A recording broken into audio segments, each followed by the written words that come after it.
With modern times comes modern conflicts.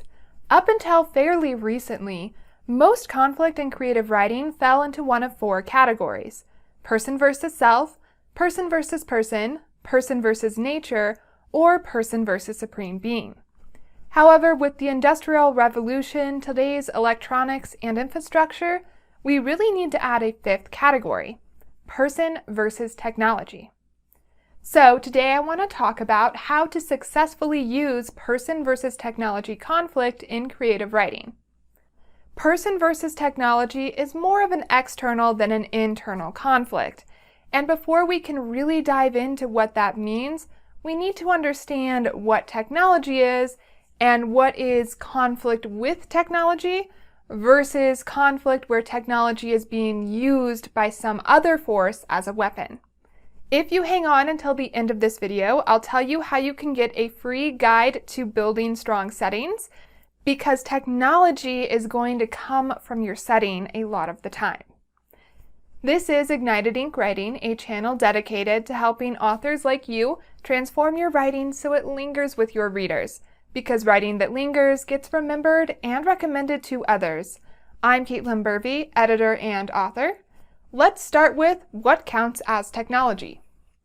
When it comes to person versus technology, remember it is only a person versus technology conflict if the technology is acting like technology. Things that count are man-made structures, roads, buildings, machinery, and electronics, phones, computers, iPads, anything like that. Basically, mechanical and electronic inventions are what we mean by technology here. When that technology becomes an opposing force for your characters simply by being what it is, or maybe by going wrong, then it is person versus technology. If that technology is being wielded by another character, your character is not actually at odds with the technology, they're at odds with the other character. So that would be person versus person conflict. However, if a machine starts cutting up everything instead of just the thing that you want it to cut up, that's person versus technology, because the machine is doing what it's supposed to do. It's cutting up things. It's just not cutting up what you want it to. Here's an example of what person versus technology looks like from Initiation by Kate Janeska in Flight, a 30th Street Fiction Anthology. 2. I tighten the trigger. 1, he says as the drone pulls level with our position. The harpoon's flight is both lumbering and deadly, a heavier projectile than any I've shot. We bounce back against the glass and I gasp in fear, already anticipating the ricocheting fall through all those deeper levels of highway, the result of my desertion from my old crew. Then the white drone drops from the pack, its props still. As soon as I glimpse the success, a multicolored patchwork padding erupts from the harpoon's payload and inflates around the drone into a perfect sphere. I threw you right into the action with that excerpt. Basically what's happening here is the character is trying to spear and capture a drone like you would an animal. The drone is just doing what the drone is programmed to do. It is technology acting like technology. However, it is also, in the process, getting away from the character who wants the drone. The drone is not being controlled by somebody else and trying to evade the main character. It's just following its programming. It is also not sentient. It's not super intelligent and trying to evade the character. It's not thinking and feeling for itself. It's, again, just doing what it was programmed to do. So that's a great example of what person versus technology conflict looks like. It's a person versus the technology. It's not a person versus another person. So remember, technology and person versus technology includes devices like drones, other forms of electronics and machinery, and infrastructure like pipes, buildings, and roads. Next, I want to share ways of using person versus technology conflicts. Often, person versus technology works really well as a smaller conflict that propels your story forward. It can add texture to all of the conflicts in your story. One way to think of person versus technology conflicts is to flip the question, what could be worse, into how could X technology go wrong or get in my character's way? Once we start to ask ourselves that kind of question, we can come up with lots of different ideas that we can use the technology already present in our stories as conflict. For example, if there's surveillance in our stories, what happens if our character gets recorded doing something they shouldn't be doing? Then the character has to race to delete that footage before somebody finds it. In this case, it's character versus technology because the technology just did what it was supposed to. It recorded what was there. Or we can ask, what happens when an invention goes awry? A great example of this is The Dresden Files by Jim Butcher, where the main character, Harry Dresden, is a wizard, and magic and electricity don't get along. So, Harry Dresden's electronics are constantly breaking. His car won't work, the light bulbs are burning out, his electronics are fried. He has to deal with this all of the time because, again, his magic and electricity don't get along with each other. This causes all sorts of problems throughout the story. Or you could ask yourself what happens when the infrastructure in your story fails. What if the pipe bursts?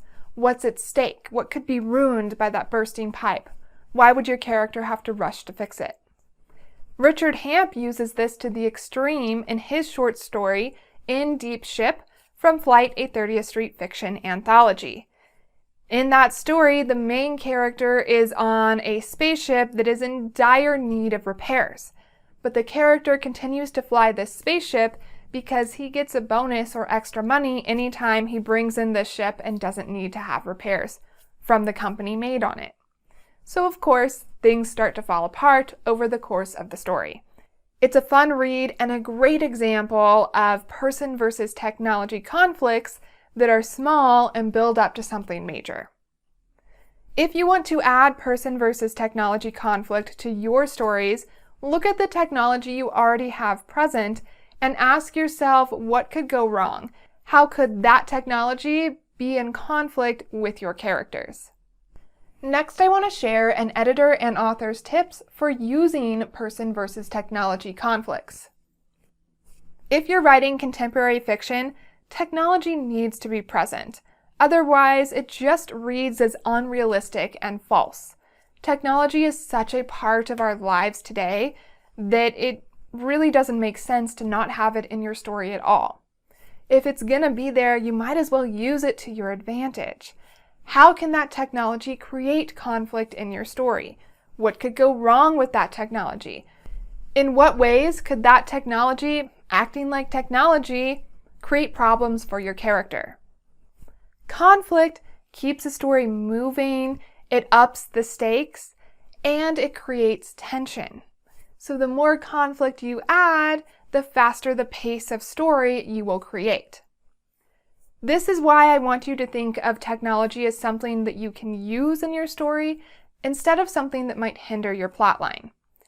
Think of all the horror movies where the plot just would fizzle out if technology worked. If the characters could simply call and receive help, then the story would be over. The monster wouldn't get them. However, if you interfere with the technology, if the technology does something else that actually aids the force that the characters are fighting against, if the help arrives and isn't so helpful, then your story is much more interesting. And it still includes that technology, so it still feels realistic. So instead of avoiding your technology, look for ways you can make it work for you. Also, person versus technology is a new type of conflict. It hasn't been overdone, which means there's lots of room for you to find a new and unique way to use it that could end up creating a whole new subgenre or trope.